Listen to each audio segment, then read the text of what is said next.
Right at the top of the hour. Good. Yeah, we will give everybody just a moment or two just to kind of come in. It's Friday. Yeah, it's done yet. Yay! It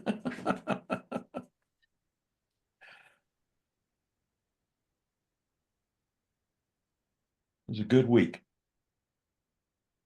There we go. Got that. Okay. Clicking buttons here. You clicking buttons? I'm clicking buttons. Yeah.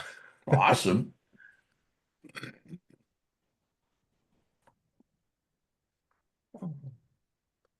And here Here's comes Janice. Yeah, I'll get her here. While you're clicking buttons, I'll watch the door for a moment. Okay.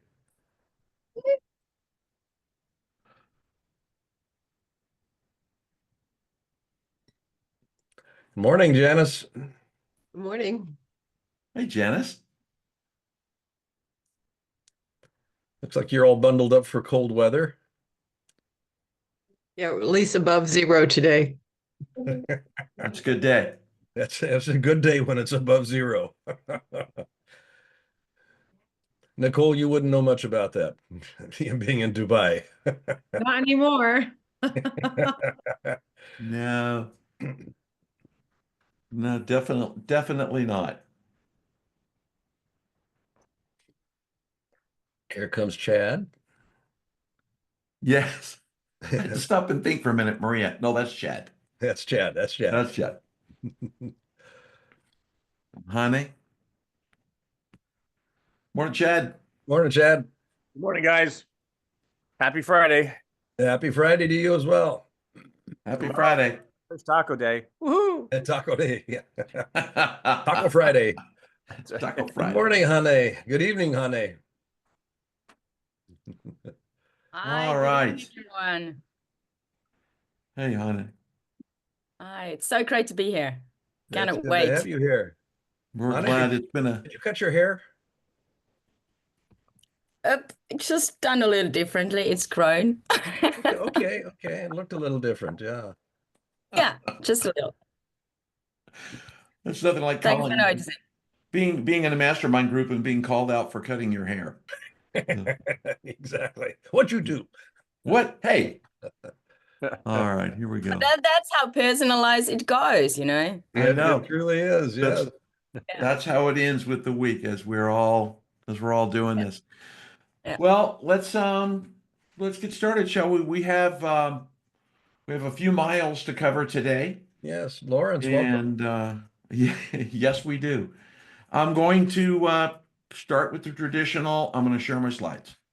We'll go from there, and then we'll come out of that very quickly. Welcome to day 5 of our transformation challenge today. It's just on a personal note, just to extend, and I'm sure for Blaine too, although I try not to speak for Blaine because he reminds me don't do that. But Never said that. just on a personal note, just to extend, gratitude for all of you, because when we have these kinds of, there's a million other things you could be doing, and I'm getting you squared away on my other screen so I can see you. There's a lot of other things that you could be doing with your time, and it's been fun to see the diligence and everybody here every day as we're working through the content and hanging out with Blaine and me, and grateful for that. It's been fun on our part too. So I don't know. I can't speak for Blaine whether he's had fun or not, but I've had fun. I've had a good time. There you go. Perfect. Okay. And there's a couple of folks that won't be here today that sent me notes. Ryan and Shima won't be here today. They are suffering from Egyptian flu. So, which seems to be flu season. A lot of that going around these days. So we'll just put some good energy on them and wish them well as they're getting past all their flu. So we'll miss them.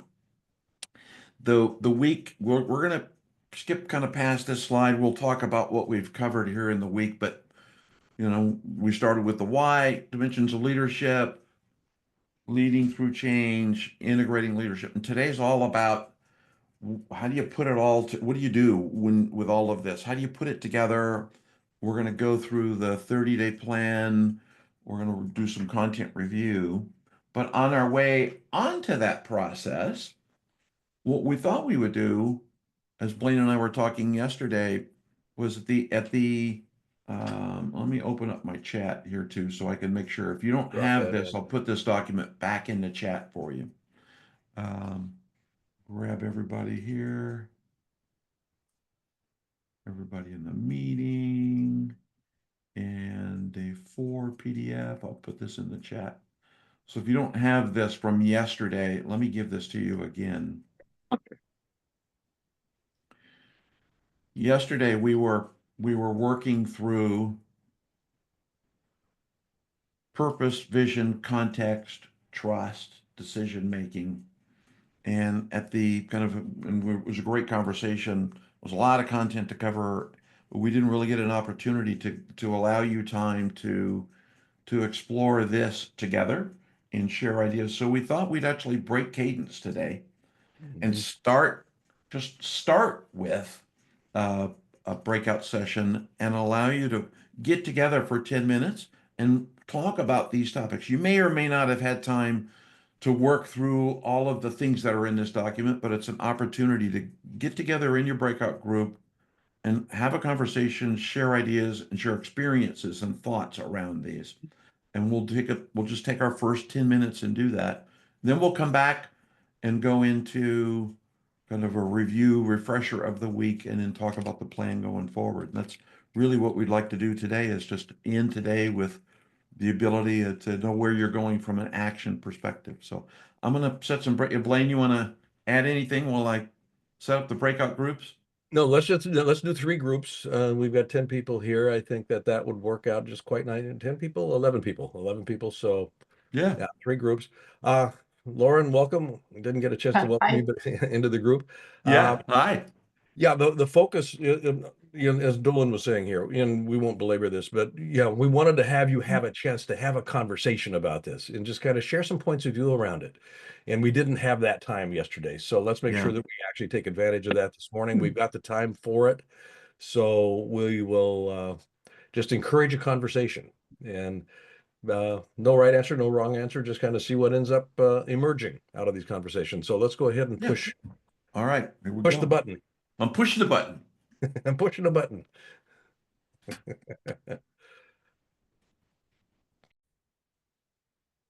I'll resume recording.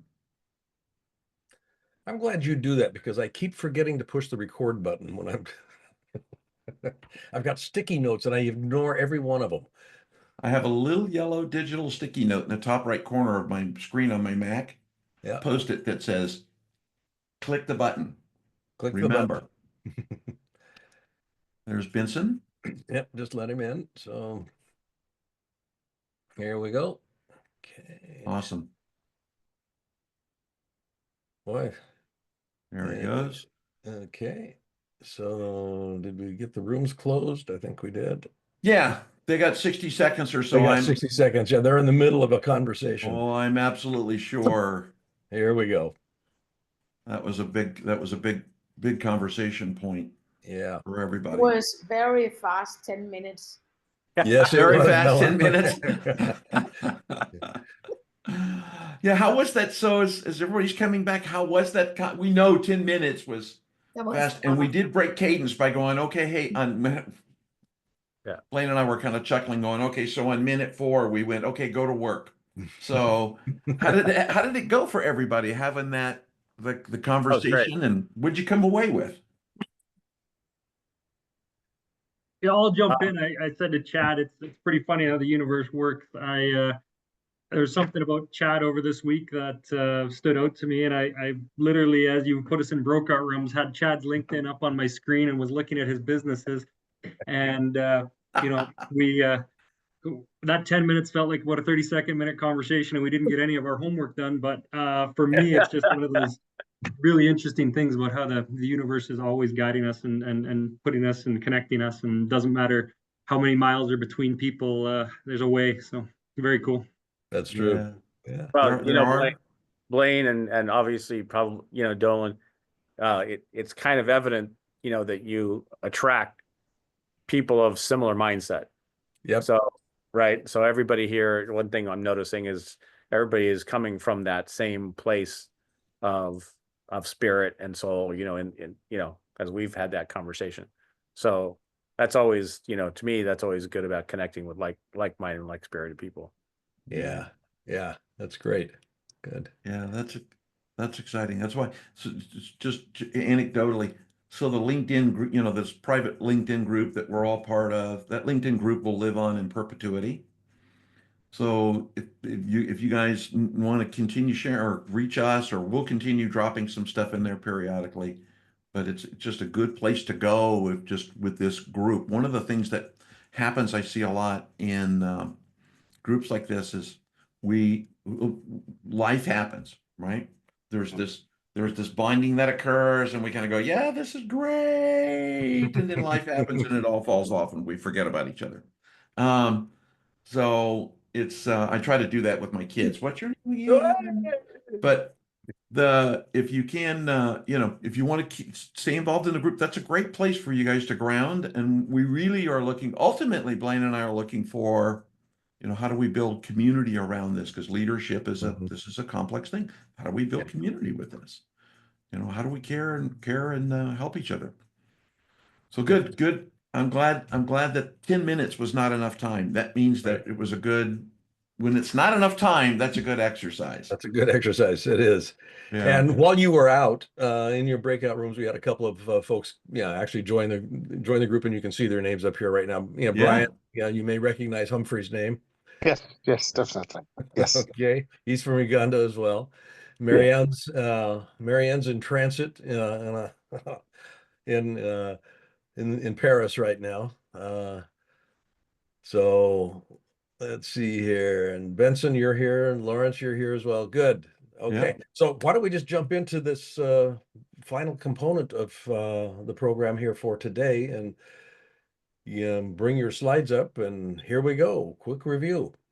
Slides are up. Slides are up. Slides are up. So as we mentioned, and this is today, the first part of today really is all about, it's a conversation. This is more of a conversation with all of us, and it's an opportunity we're going to relook at the frameworks. It's a chance to ask them clarifying questions. It's an opportunity for Blaine and I to kind of re-explain again. There's always the repetition is the master of knowledge. So it's a chance for us to kind of work through some of it, since we put a lot of content out in 4 days and 5 days, and it's a lot to retain and go away with. So this week, I'll put you back on this screen over here. So this week, we designed this to really do a couple of things. And day one, we focused on discovering your why. And if you remember in the worksheet, we talked about, core values, alignment, purpose, mission statement for your organization. Are you in alignment with the mission? And we did an exercise around that. Day two, we talked about dimensions of leadership, and we did that self-assessment where we were looking at, gaps in the muscles that there was no good or bad, but the muscles that we need to work on and spend some time perhaps polishing, or where do we invest our time? What strengths do we have that we can leverage today, now, as leaders? On day three, we talked about Black Swan events, and it was a great conversation. And Brian, great insights. I love the insights from everybody around the things that can happen inside of an organization that create change, both major and minor components of Black Swan events. Yesterday, and through the exercise conversation that you just went through, we talked about integrating leadership, and what does that look like? What does that mean when you integrate it together with context and trust? And so that's been the flow of content this week. Mr. Bartlett, anything you want to add into that flow? No, there is a flow to this, and the point that was made a couple of different times by either Dolan or myself, or both of us at various points in time here. We present this stuff as if it's discrete. It's kind of like, here's an element. It is all happening all the time.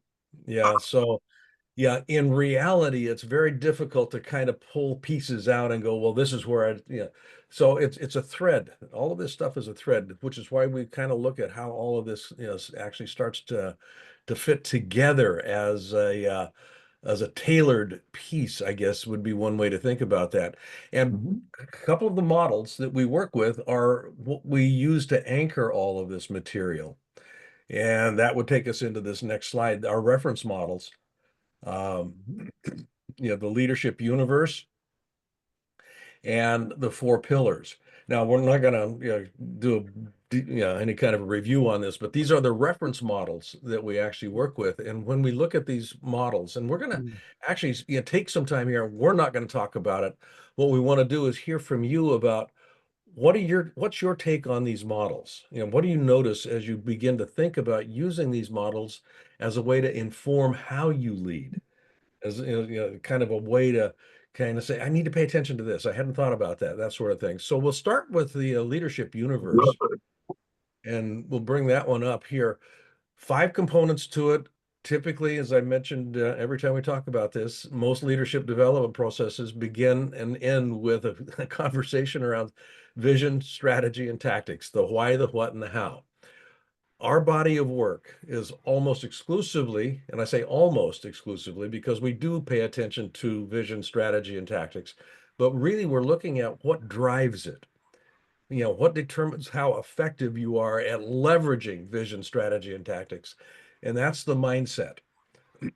And when we're working with mindset, what it makes possible is an opening into this spirit component, which is where emotional engagement. And the major advantage for me in looking and using a model like this one, this leadership universe, is it answers the question, how do I get my people emotionally engaged in what we're doing? It helps to answer that question. Well, the way we answer that question is mindset and spirit. Mindset moves us into spirit. Imagination is what separates those top tiers from the bottom tiers. Okay. How do I play with the imagination? Without the use of the imagination, nothing of consequence has ever been manifested, according to Carl Jung, the philosopher.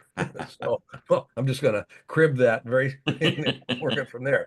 So, without belaboring the point here, going into a lot of detail, we'll just pause here and just Q&A. Open up the floor. Thoughts, concerns, questions, what makes sense, what doesn't make sense, as it applies to this particular model.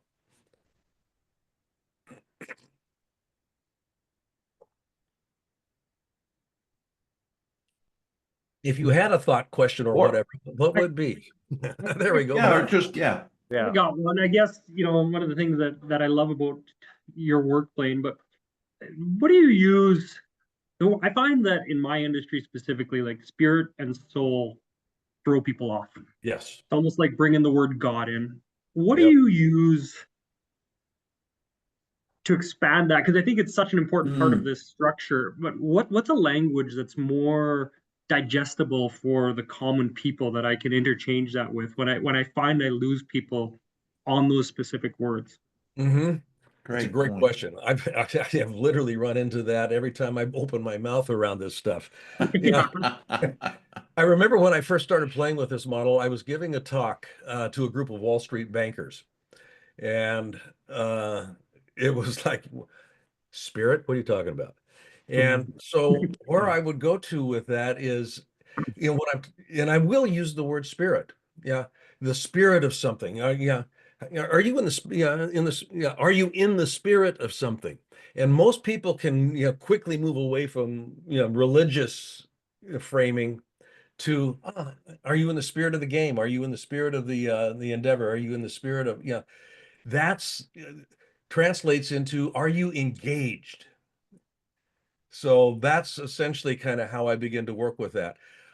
I've landed where I'm actually at right now, Derek, is I am using the word spirit because I think it's important. Okay. I think it's important for people to really understand that there is something in play here that allows us to feel connected and act as if we're all connected. So which influences the decisions I make, because if I make a decision without concern with, the other parts of me, the other parts of our organization that are out there, not just the immediate shareholders or stakeholders, but 5, 6, 7, 8 iterations out there, there's a connection. And that Mhm. spirit touches everything. That move, touches everything. Am I in the spirit of it? Yeah. So I I really appreciate that. Stop appreciate, hiding from it and just hit it yeah, nose just on. this is what it is, and here's why, and this is how we can talk about it. Are we in the spirit of it? When we talk about emotional engagement, people are in the spirit of what we're doing.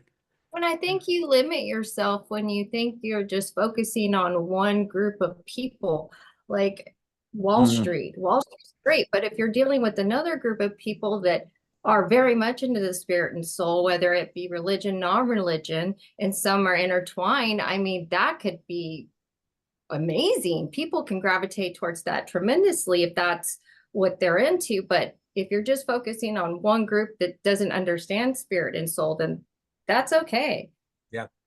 You don't focus on that group then. That kind of goes back to that question of critical mass. Yeah. I don't need to have unanimity. I don't need to have everybody Right. online. Right. And so if I can get a critical mass, and that number is fungible, I mean, it moves around. But there's a point where a phase shift occurs and we move to a different level of conversation. Yeah. So, Bella, you've had your hand up here. Let's Yeah, I was thinking already from day one that there's a theory called from the inside out theory. mhm. Yeah, I think for me it's very fundamental, like you write in the lower of this model here, the spirit and soul and then mindset. From the inside out is just as important for me to have that commitment, engagement, that spirit. Are you in the spirit for this? Could that frame be used in the same what you're talking about, the inside out? Yes, absolutely. Leadership is an inside out. Mhm. I mean, effective leadership development is an inside out process. Most people don't know themselves well. Hmm. Yeah, most people, most of us don't know who we are really well. Yeah, and this is that, that mindset area. I mean, there's all this stuff that's running all the time, but we aren't really, cognizant of what it is. So we don't really know, what it is that we're bringing to the table. And that inside out dynamic can change the entire world in which I end up operating. It can change, it can literally change my reality. Yeah. Yeah, because that create that connection, that oneness, but also the inside out is for me, but also for you and for him and for her, for everyone. So we have each our from inside out. Absolutely. It's interesting what it just to just toss something in, and then I know Lauren, this is a is great up next, I conversation, think.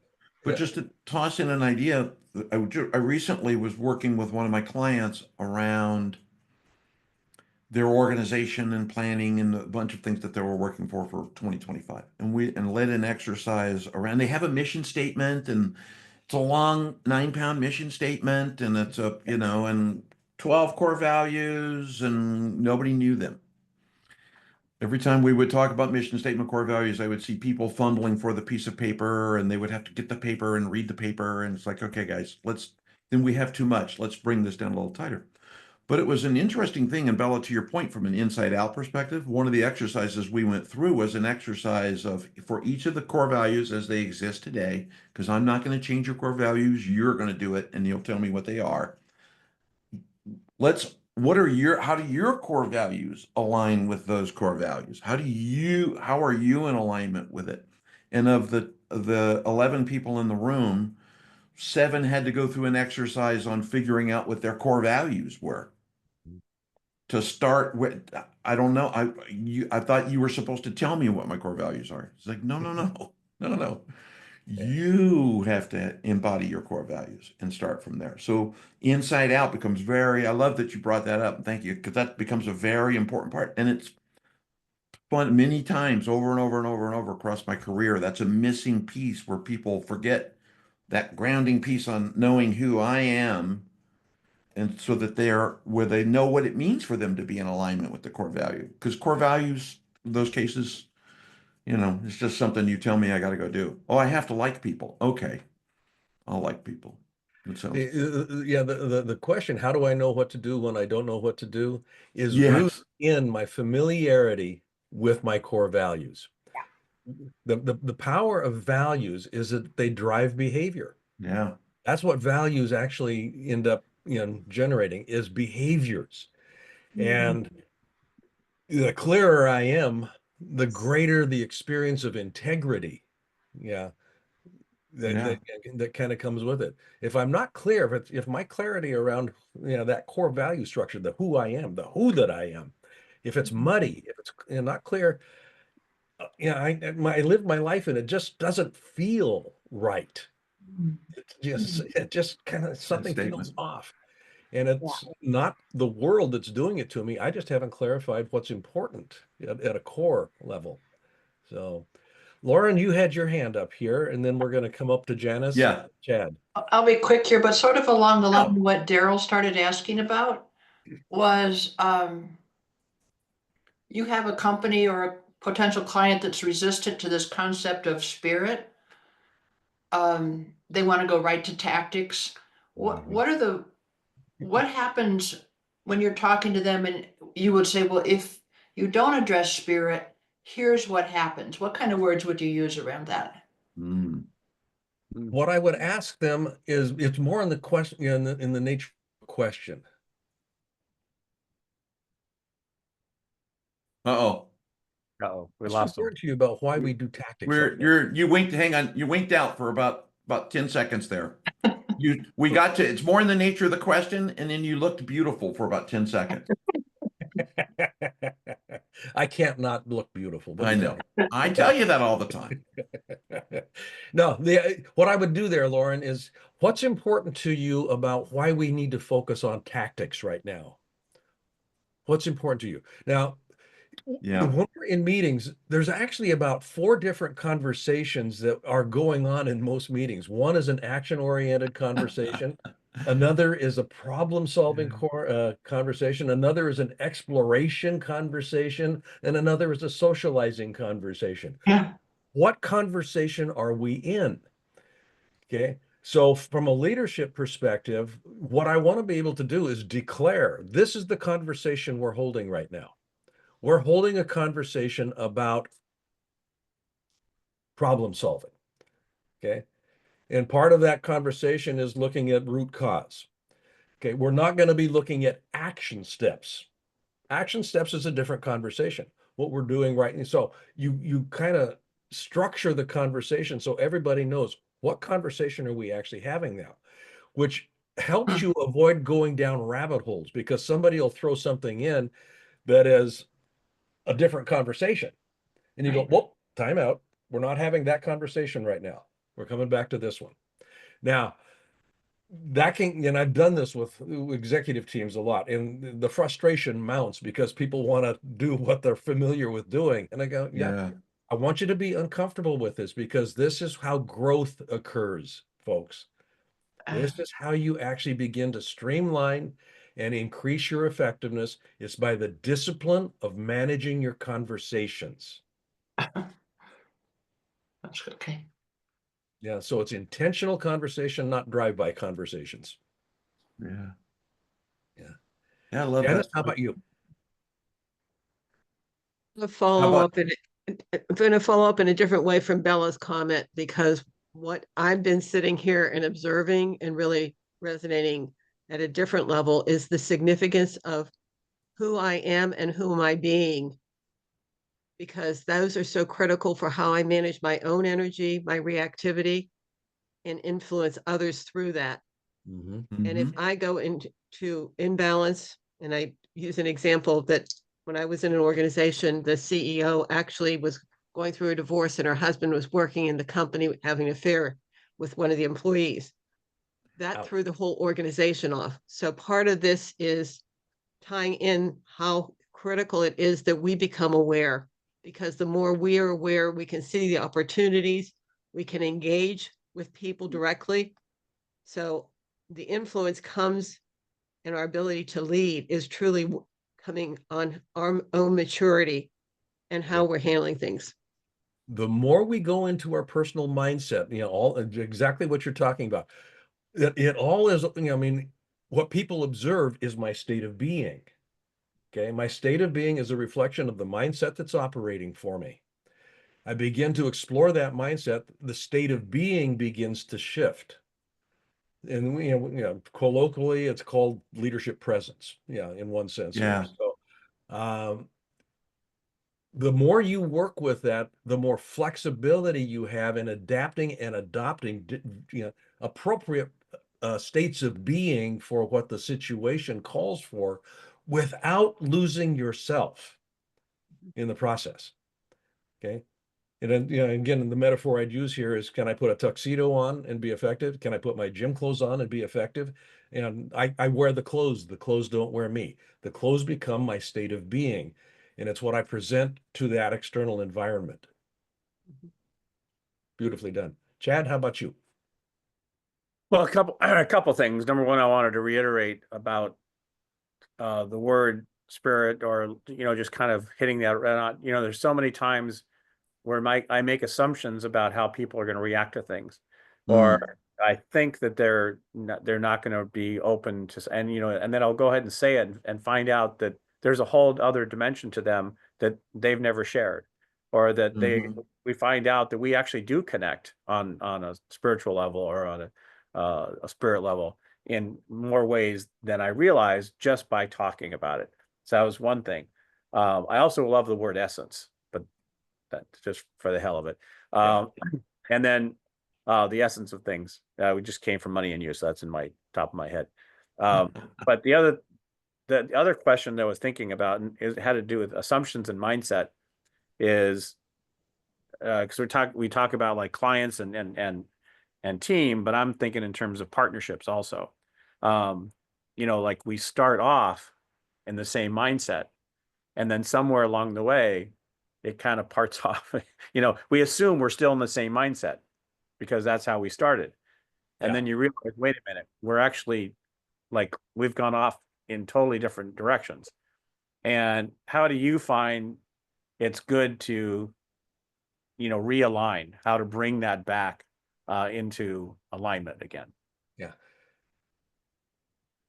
Conversation. Yeah. When I was working with Nokia, my business partner in Helsinki, I actually developed a form that we used to help clarify values, and also what's the current priorities of what you're doing. So he and I would do that, ourselves every 6 months, just to see what had changed in terms of our priorities. Has something shifted that I'm not aware of? Because we were separated by thousands of kilometers. And he had recently gotten married, and he had he had a son, a new baby on the way. So I knew his priorities were absolutely up, they were in play. But being able to have a mechanism by which we could legitimately say, okay, let's talk about how we're doing right now. Not what are we doing, but how are we doing? And this was a little document that I had put together that we used with the folks we were working with at Nokia as they were expanding and growing. It worked really well for us, just to kind of keep ourselves level set as we move forward. The idea of continual conversation, not continuous conversation. Continuous is kind of exhausting. I've got to talk to you all the time. No, I want to have a continual conversation so that we've got a way to actually continue to check in. I like that. That's good. You can basically set that up as you set it up. Yeah. The idea of intentional conversations is important. When we talk about in the ACCCT model, communication mastery, that's essentially what I'm talking about, is learning how to be disciplined and intentional, because the purpose of communication is to produce a result. And if I'm not conscious of paying attention to and disciplined around what's the result I'm after, I start getting all kinds of funky things, and there's all kinds of mischief that gets caused because I'm not focusing on what's important. That's awesome. Yeah, we're going through right now, same type of thing. Our partners are in another state, and we're not always operating on the same page, literally. Yeah, literally. Yeah. Yeah, I'll share that document with you if you're interested. Yeah, no, I'd love to see that. That would be awesome. Thanks. Yeah, maybe that's something we'll drop in for everybody. We could Yeah, please. throw that into the LinkedIn group. I think it was something just knowing the document, it would be something I think that could help everybody. It was great to, like questions around, Lauren, your question around meetings, right? How do you ground that conversation, right? And what really is going on inside of a meeting, which is always fun when you dissect meetings, especially if you're on the outside watching the meeting, you get a chance to see what's really happening inside of this meeting and the different camps and who's working on what and where their heads are. So Yeah. Good. Brian? Yes, thank you so much. Still about yesterday, so many things were fascinating, but I wanted to understand more about the area of commitment and results. Because all along we thought, back where I come from, that results are more important than the commitment. And I came to realize that, for instance, we have people that fix our wood, carpenters, and you give them a job to, let's say, do it, and then they give you a commitment that within 1 week I'll be done with this specific furniture that you are looking for. And then they take 3 weeks. And then after they come and say, sorry, things happened. And then you say, after all, the results are here. So let me just forget about the fact that he committed 1 week of the work done. So just wanted to get more insight from your end. Thank you. Yeah. There's a distinction that, when we're looking at communication, there's a whole communication cycle that we work with, but the idea of conditions of satisfaction come into the conversation here. So you assess how well that carpenter did based on what you think will be satisfying. In this case, it would be 7 days, 1 week. Okay. And then there's probably quality of work and the cost and that kind of stuff that comes in. What we want to make it as clear as we possibly can when we're making a request of somebody is, what are the conditions of satisfaction that I'm going to be looking at to determine whether I got the result I wanted. The result can be, okay, the finished thing. Yeah. And the carpenter comes and says, it's done. Yay. And you go, well, no, I'm still dissatisfied because it took you 3 weeks longer than you said. It cost me more money than you said. And the workmanship is just not quite where I wanted it to be. And so those conditions of satisfaction are not what that carpenter was paying attention to. That carpenter was paying attention to, I will get that bookcase done or whatever it is. Yeah. And when it's done, I'm done. The conditions of satisfaction. So there's a whole model that we work with and a whole structure we work with that gives you ways to be clear about the conditions of satisfaction, and it's a negotiation process. And in the time that we've got here right now, I can't go into a lot of detail with it. Can I add something to that really quick? Please, Tanya. Yes. Well, it's like, yeah, that's great and all, but what if you gave that carpenter a 3-woman job and you're expecting a 1-woman job, out of it in pay? So the thing is, you have to also look at what you're offering the carpenter for their time and effort. And if they are taking longer, maybe they don't take the job too seriously because you're giving them a lot. So see, this is where that negotiation comes into play. If I'm giving them a 3-person job. Good point. Yeah. And or I'm giving them a 3-person job, but I want to pay them for a 1-person operation. They get to negotiate that with me. And they go, wait a minute, what you're asking for is not something I can legitimately provide. So that conversation, everything is a relational dynamic. And when we're working with conditions of satisfaction, both parties have to be satisfied. Both parties have to be satisfied. I mentioned yesterday, the quality of the yes that I get from somebody is dependent on their willingness and their ability to say no. No is a legitimate response to a request. Yep. It's a legitimate response to a request. So most, and I mean this categorically, most leaders do not like hearing no when they make a request of somebody. They just don't like it. I'm the boss. What do you mean no? influencing to co-create coordinated movement in pursuit of a worthy ideal. That co-creation requires a negotiation. It's not an imposition. It's a co-creation. And the conditions of satisfaction are what we organize around when we're looking at what are we producing.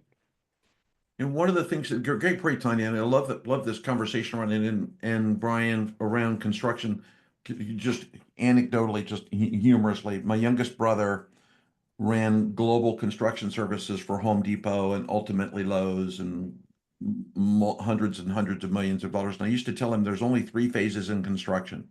There's the phase when you're excited when they show up. There's the phase in the middle when you're pissed off when they're no longer there. And then there's a phase at the end where you're just celebrating the fact that they came and finished. So that's the 3 phases of construction, which I tried to have him adopt that into their business model, but he wouldn't do it. But to your point, Tanya, one of the things that, and to kind of extend on that, I'm not going to spend really a lot of time on the kind of the next slide around the kind of the 4 pillars of empowerment. But one of the secrets with all of this is how do you gain consensus? And there's a methodology you gain consensus. And one of the things I have talked about with my clients and teams for years and years is a qualified yes. A qualified yes is I can if we do and then that negotiation process takes place. I can if it's a yes. And that gives you that opportunity to identify the things that you're not going to do or the requirements that it takes to do it. And then you can move into management and tactics and resources and all the other blah, blah, blah that goes along with it. But there is that process of creating that negotiation, which is that qualified yes. And also within ensuring when you're having that conversation with them that they repeat it back, that individual is able to tell you, this is what have I asked you to do? And they can repeat it back and then speak into the spirit of, which is Daryl, to your point, Derek, I got one eye that's wonky on me today. It happens with age. But as you're going into it, then it's that spirit of commitment. So in spirit of commitment, here's what we've agreed to. Now let me tell you what we're going to work on. And they're telling you, and now it becomes a joint agreement. Now we've created a contract. Now we've created that bond. Co-creation. Yep. And we've co-created that piece together and we're able to move forward there. And that's what we do a lot with when Blaine and I teach and work with clients together is that the empowerment piece is, so how do you gain now as that person? And we're going to talk about that in the 30-day plan. There are things you're going to do tactically in the 30-day plan that implement some of these steps. Like go talk to your team, and we'll take a quick look at it later. But those are some great points. So I think in the interest of time, we should probably move. Let's go. So Great conversation. I love this. I'll put this up. Just the only thing I'm going to really touch on this is we talked earlier in the week, and I think we talked about this yesterday, and Brian, to you, as part of what we spoke about all together was context and trust. Trust is the cornerstone and the 4 dynamics of trust. I have to trust me that I'm willing to be vulnerable. I have to trust me that I'm willing to communicate. I have to trust me that I'm willing to take feedback. I have to trust me that I'm willing. Trust is a willingness, and I'm willing to trust you because I've gotten to know you, and we'll talk about that in a little bit. And then it's the reciprocal part of that is that individual has to trust themselves that they're willing to hear feedback. They're willing to commit. There's a willingness. And trust really is that mutual agreement on being willing. I know you're willing to do this. I'm going to trust you to do this. It might be imperfect, but I'm going to let you do that. And some of those things become non-negotiable components, which is an indicator on whether you truly have that bond or trust. Non-negotiable to be willing to do this. I want to go to this one, Blaine. Mm-hmm. since we've leaned in on this, and it would be, you want to walk through this one again, and Yeah. we spent a good amount of time talking about this week, and this is a really important concept for everybody. Yeah. Leaders cause movement. Yeah. The simplest definition I've ever, worked with in terms of who's a leader? Well, everybody's a leader because everybody's causing movement. Not everybody's effective as a leader because the kind of movement they're causing isn't generating the result that they want. So the question is, how do I get that kind of movement? Yeah. How do I get appropriate movement in these environments I live and work in? That has to do with leadership. Leadership is an activity. It's a learnable activity. It's a learnable skill. And it has basically 4 components to it. Influencing, and particularly the kind of leadership that we're working with here. Influencing is different than command and control. Influencing is state of being. I influence by my presence. So how do we, and this is why, it's so important to know myself well. The better I know myself, the greater access I have to influencing strategies.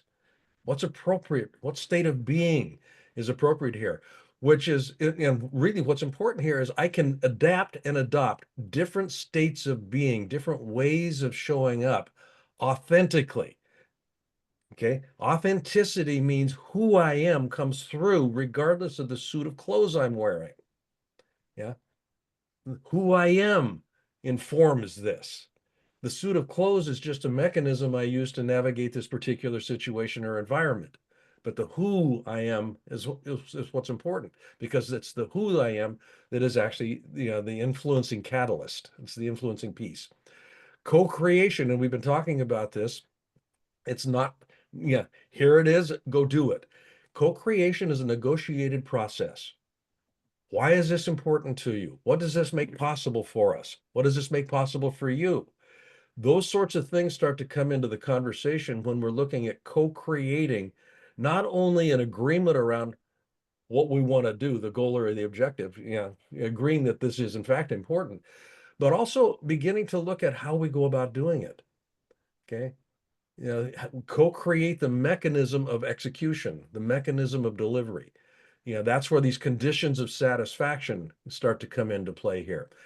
And that lends itself to the coordinated movement piece, because when we start setting goals and objectives that are in pursuit of a worthy ideal, this is something we've never done before. It's a place we've never been before. It's something we've never had before. So the territory is unfamiliar to everybody involved with it to a significant degree. So how do we coordinate? Because we will guarantee we will step on each other's toes. Okay, we definitely will be doing that, in part because people are dancing to a little bit different music. Yeah, or they're still on the dance floor. But if I step on your toes, it doesn't mean that everything's broken. It just means, okay, time to have a conversation. Anytime we have a speed bump or a little upset in pursuit of that worthy ideal, it doesn't mean it's broken. It literally means it's just time to have a conversation about how are we doing? How are we doing? What needs to be adjusted here? And if you can get the culture, if you can get the people in the system familiar with that idea, then you can begin developing processes that allow for, continual checking. Coordinated movement isn't a one and done deal. It's a process. We're continually coming back. And to your point, Chad, you got, somebody in another state. How do we keep ourselves connected? How do we make sure we're still on the same page? You develop strategies and mechanisms for doing that. You don't want to just hope and pray that, some magic happens. This is intentional conversations. The pursuit of a worthy ideal. Leaders want their organizations to grow, whether it's my family or whether it's my company. Okay, we want growth because that's natural. Nature grows, and the nature of anything is to grow and express as fully as possible what's important and how, who and what we are. So this worthy ideal, Bob Proctor's the one that actually landed this one for me. He's the one that yeah, I kind of point to around this. Yeah. The purpose of a goal, the purpose of any goal is not to get something. That's not the purpose of the goal. Now, it's great if we get something, but the purpose of a goal is to grow. And that's where a worthy ideal comes into play here. This is an ideal that I strive for, that compels me to express more fully who I am in order to get it. I can't just do what I did, before. I can't do what I did 10 years ago and hope to get a different result. Okay, so the growth is what we're looking at. So these worthy ideals are aspirational. They're the ones that light people up. This is where inspiration, not motivation, comes into play. People get inspired by worthy ideals. So from a leadership perspective, if we're working with these 4 elements, this is where magic actually begins to happen. And it becomes, actually, the more you do it, the more you work with it, the more your team becomes familiar with this whole process. Yeah, it actually becomes easier and easier over time, in my experience. Yeah, there's a lot of, we spend 52 weeks talking about this, Blaine and I together, around this particular sentence. But one of the things just to take away from this is, when you look at this, leadership is the activity of influencing others to co-create coordinated movement in pursuit of a worthy ideal. When you're in the throes of planning or strategy or visioning or planning a meeting or heading into a one-on-one or all of the things that come along with the do side of leadership, those 4 pieces are a great spot to stop and create a little checklist. What am I influencing? What's the intention of my influence? What's the purpose behind this? How do I anticipate we're going to co-create? How do I lead them into co-creating? And then what's the worthy ideal? Am I in alignment?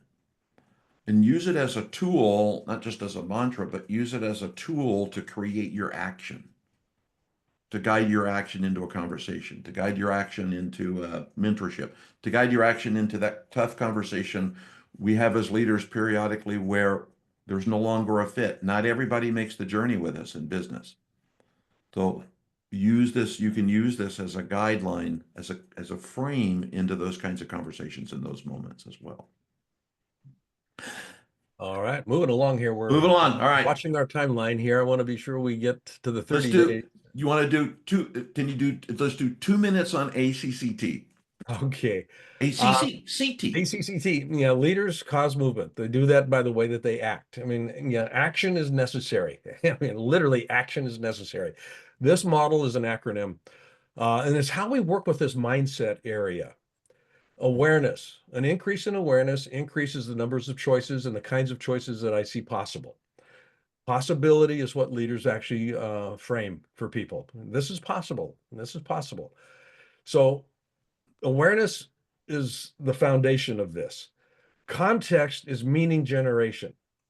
The framing, how I frame something, how I describe it. I provide the meaning. If I'm not, as a leader, providing meaning, contextual framing, people will make stuff up on their own about why this is important or what this is about. And if I'm not finding a way to organize all of these different perspectives and points of view, I'm going to have people running all over the place. And it's not going to be particularly aligned or effective. So meaning is an organizing mechanism, context. How I go about generating that meaning, identifying that contextual frame, has to do with my ability to communicate masterfully. I've got different constituencies I'm working with. Now, communication is not blah, blah, blah. It's not language necessarily as much as the whole gestalt of who I am. How do I show up? When I enter a room, people start making up stuff about what's important to me. Do I know what that stuff is? Do I know how to moderate how I enter the room? That's part of communication. This is that whole state of being nature. So communication mastery, the ability to convey ideas clearly, foster understanding, and inspire others. How do I show up? Commitment I mean, commitment isn't a one and done sort of a thing. Commitment is a continual revisiting. I need to make, yeah, the carpenter example is a good one here. If they committed to doing this in a week, I know that stuff is going to happen. So I want to check in with them periodically. Are we still, is your commitment still here? Is it still here? They need to sign on, on a daily basis sometimes hourly, because stuff happens. So that's one side of commitment. The other side is, how do I commit? I become a symbol of what it is. I become a symbol of that worthy ideal. I become a symbol of that worthy ideal. I have to commit myself to being that symbol, to being, what people say is important, or what I say is important to people. They look at me and they go, got it. That's important to him. Yeah, he doesn't even have to open his mouth. I know that this is what this is about. And it's a function of my internal commitment. And the last piece here has to do with trust.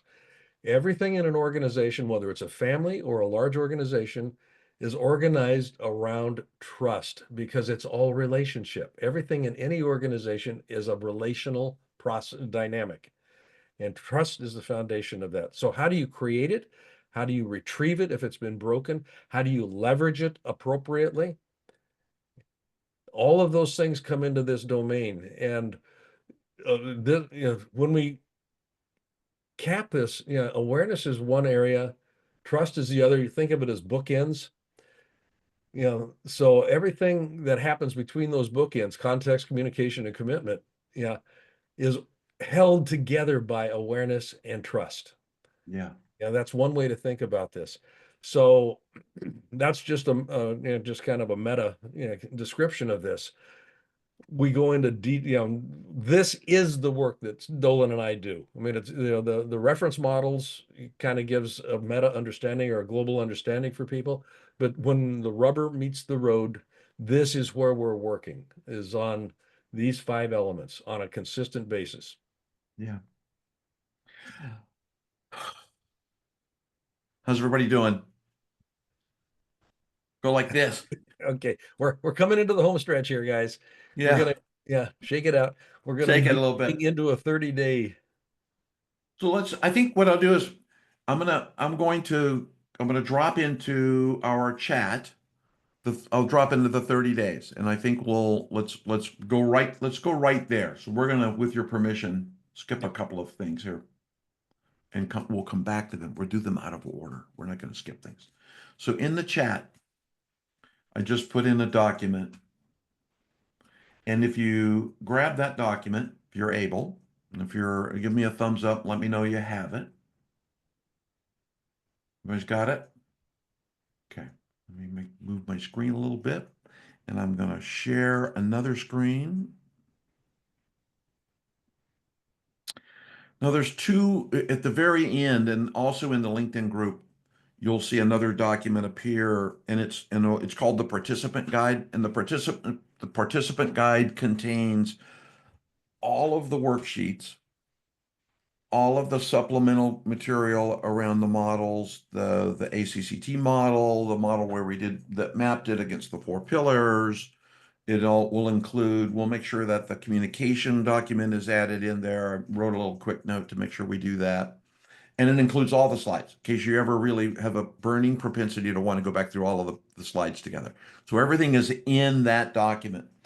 But for the purposes of conversation, I wanted to just briefly touch on this document. And rather than show you more slides, and Blaine talked a little bit about this, and I spoke about it a little bit.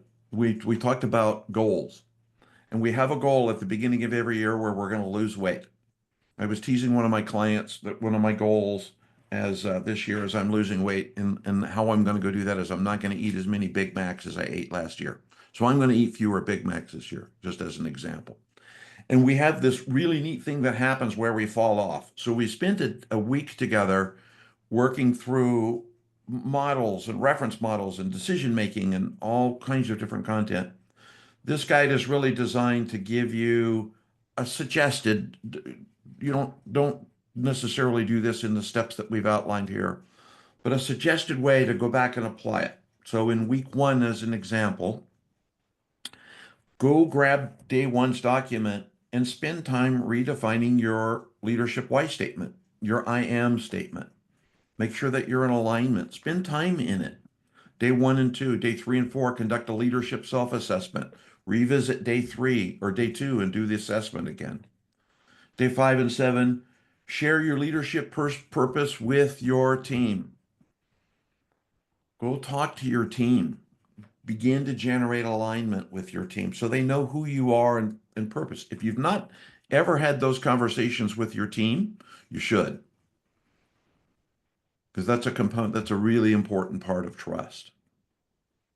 In week 2, strengthening trust and empowerment. Now it's about how do I increase that foundation? And you guys can read all of this stuff at your leisure. Week 3 becomes enhancing resilience and adaptability. So now, how do we begin to create the resilience plans inside of the organization? Meet with your team, host a workshop, so you're co-creating, not telling, on adaptability, focus on problem solving. It's amazing what you'll learn about, if you've not done that with your teams, it's amazing what you learn when you ask people for their thoughts. You hear things you don't know or you didn't know coming in. And then in week 4, drive execution, which is a component of leadership. We talked a little bit about driving towards an outcome and driving towards that worthy ideal. So week 4 is about that opportunity to drive towards execution and in focusing on creating sustainable growth. That's our role as leaders. We have custody of people and people have custody of their families. So we have implicit custody of people's ability to buy a car, go on vacation, send their kids to college, do the things that we all strive to do in our lives and live at equality. So this is where you begin to talk about sustainable growth, not just them and the business, but creating that legacy growth for that organization so that there's a legacy behind you. And last thing on the page is a recommendation. Every day, start with 10 minutes and reflect on your leadership why and set your intentions for the day. Set your I am statement. At the end of the day, reflect on your day. What key insight did you learn from the day, and what are you going to keep, magnify, or no longer do? Or go fix if you mess something up during the day. Periodically, I mess things up and have to go back and correct it with people. It happens. It can happen. And then put a placeholder in your plan as you're working through your daily practices for a feedback loop. And it doesn't have to be a major 360 review and all the stuff that goes along with that. But ask questions that solicit feedback from the individuals that you lead. How do you feel about this? How are we going to do this? How? Not what. How? So this is the guide. It's in your chat. I'll put this into the LinkedIn group. I'm going to stop sharing my screen for a moment.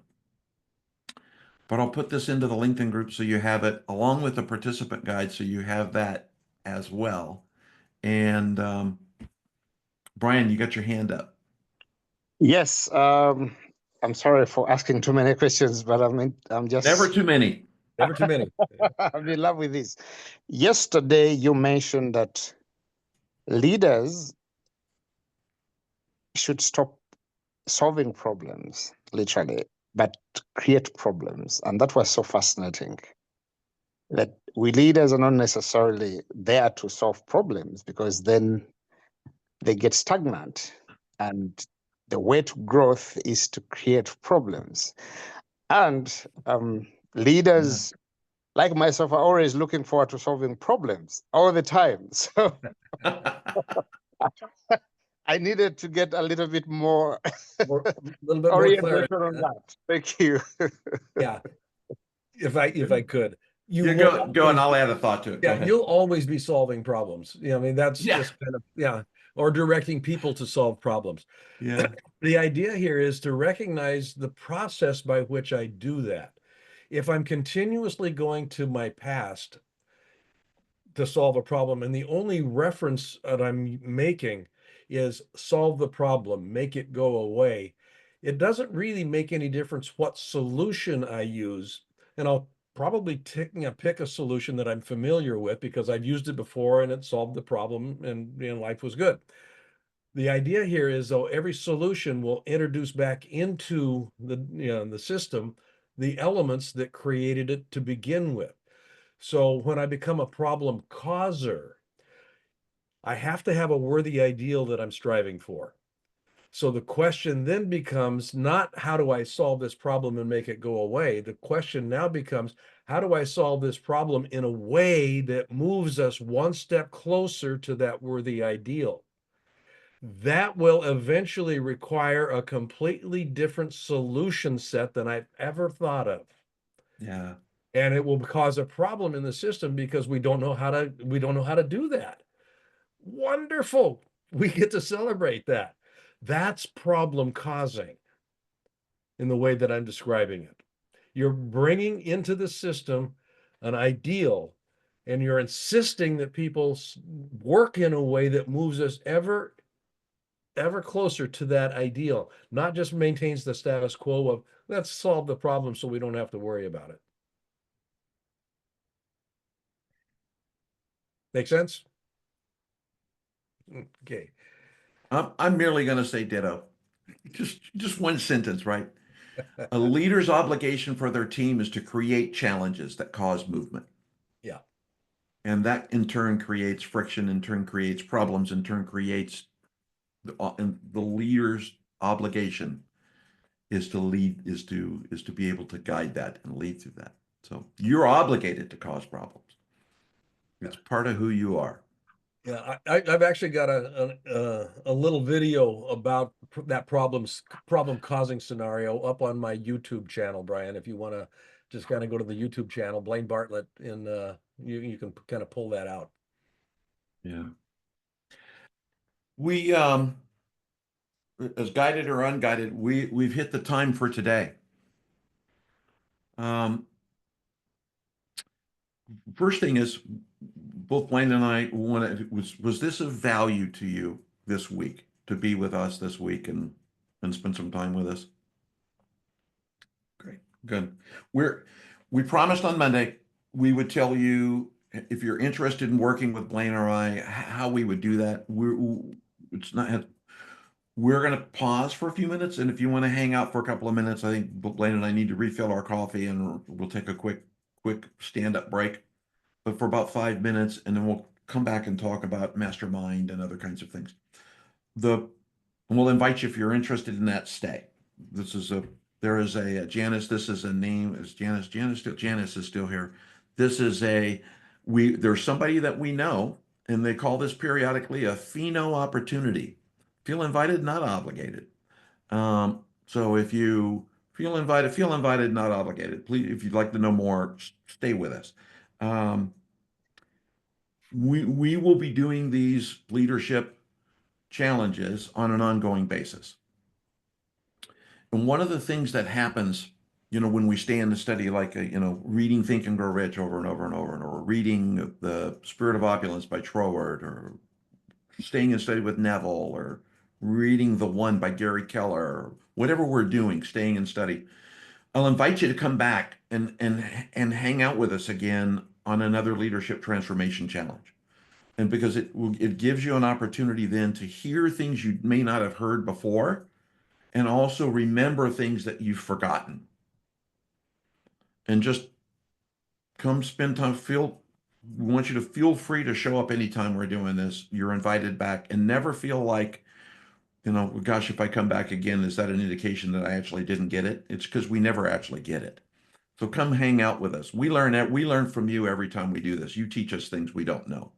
So I think we'll take a 5-minute break, other than just to tell everybody thank you. We'll take a 5-minute break, and then we'll come back. I'm going to stop recording. So after this, it won't be a part of the recording. And just from me, thank you for letting us do this. Yeah. We appreciate the opportunity. So Thank you, guys. Appreciate it. We'll see you in about 5 minutes if you want to come back, for sure. cool. We'll just leave the room open, so don't feel like you need to close off anything. Yeah, don't go anywhere. Yeah.